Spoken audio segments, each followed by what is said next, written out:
C'est la période de Noël. Le monde, malgré le fait que la majorité ne croit pas que Jésus-Christ est le Fils de Dieu, le monde est plein de joie. Il est vrai que pour beaucoup, la raison de la joie est d'avoir plus d'argent à dépenser ou d'avoir quelques jours de vacances. Pour nous catholiques, la raison de la joie que nous connaissons bien est que nous nous souvenons de la naissance du Fils de Dieu en la Sainte Vierge, l'Immaculée Marie. Mais pourquoi la naissance de Dieu est-elle si importante?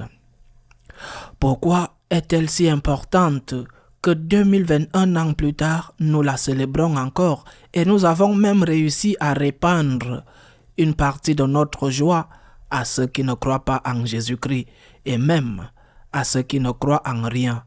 Pourquoi?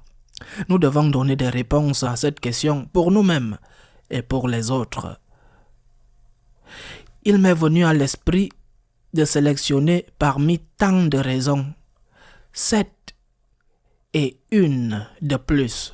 7 raisons qui reviennent à une sorte de confession anti-moderne ou anti-arienne qui est l'hérésie à laquelle tant de personnes dans l'Église succombent. Pour quelles raisons devons-nous remercier Dieu? Pour quelles raisons sommes-nous contents?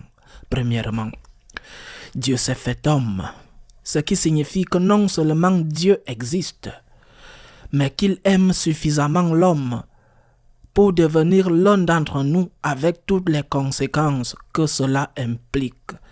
Nous confessons donc que le Fils de Dieu est le Fils de l'homme, que le Christ est vrai Dieu et vrai homme, et nous remercions Dieu pour cela. Deuxièmement, l'incarnation du Fils de Dieu a un but. Ce n'est pas du tourisme. Ce n'est pas l'arrivée d'un collecteur d'impôts dans une province éloignée de l'Empire céleste. Dieu s'est fait homme pour nous sauver. Mais sauver de qui? De tous nos péchés et de leurs conséquences.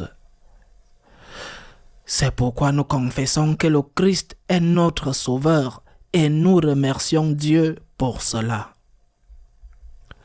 Troisièmement, le Christ n'est pas un sauveur parmi d'autres sauveurs, un grand homme parmi d'autres grands hommes. Parce qu'il est Dieu fait homme, il est le seul sauveur.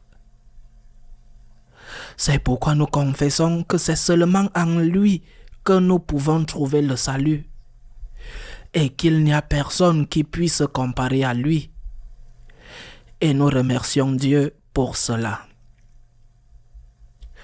Quatrièmement, la venue du Sauveur n'était pas au bénéfice de quelques-uns, mais son salut est ouvert à tous les hommes qui veulent l'accepter, en croyant en lui et en essayant de pratiquer son enseignement.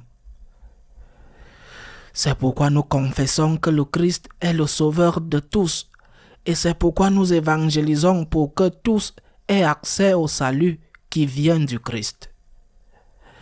Et nous remercions Dieu pour cela.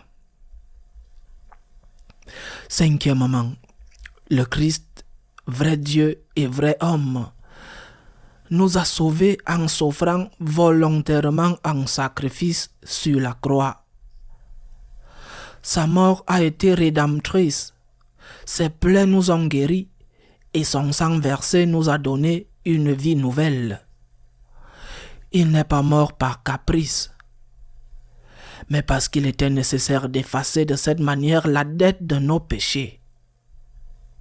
C'est pourquoi nous confessons que son sacrifice actualisé et renouvelé dans chaque Eucharistie a été nécessaire et suffisant pour obtenir notre salut. Et nous remercions Dieu pour cela. Sixièmement, la mort du Christ sur la croix a été suivie de la résurrection, ce qui signifie qu'il y a vie éternelle et que nous qui mourrons avec lui vivrons avec lui, que la mort n'est pas la fin de la vie, mais seulement une étape pour être avec Dieu éternellement si nous sommes morts dans la grâce. C'est pourquoi nous confessons qu'avec la naissance du Christ est née notre espérance et qu'avec sa résurrection, les portes du ciel nous ont été ouvertes. Et nous remercions Dieu pour cela. Septièmement, le Christ est aussi le Maître. La parole faite chair. En lui se trouve la plénitude de la vérité parce qu'il est la vérité. Son message est éternel. Il n'est pas invalidé par le passage du temps et il est valable pour toutes les cultures. Il n'a pas besoin d'être modifié ou adapté, même si la manière de le présenter doit toujours être actualisée. Par conséquent, nous confessons que la parole du Christ ne passera pas et que nous ne devons pas l'adapter au monde, mais essayer que le monde s'y adapte. Et nous remercions Dieu pour cela. Il y a cette raison pour laquelle nous nous réjouissons et pour laquelle nous rendons grâce. Mais comme je l'ai dit, il y en a une huitième que je ne peux taire, car elle devrait être très importante pour nous tous, catholiques. La naissance du Fils de Dieu n'aurait pas été possible sans la collaboration humaine. Il a voulu nous associer à l'œuvre de la rédemption. La personne qui a collaboré en premier lieu et de manière insurpassable à la mission rédemptrice du Christ a été la Vierge Marie.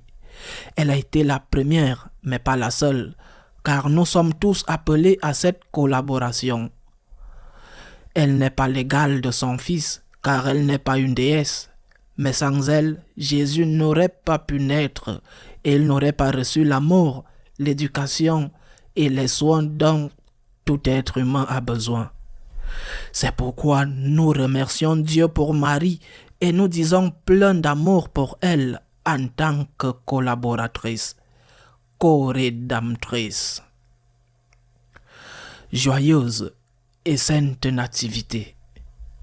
Si le monde est encore dans les ténèbres et si certains dans l'Église sont aussi dans les ténèbres, alors nous nous sentons heureux, nous, car il n'en est pas de même pour nous.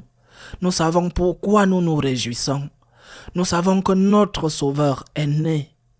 Notre Rédempteur, le Verbe éternel, c'est lui qui nous a ouvert en grand les portes du ciel. Et notre joie culmine en sachant que sa mère, la Vierge Marie, est aussi notre mère. Joyeux et saint Noël.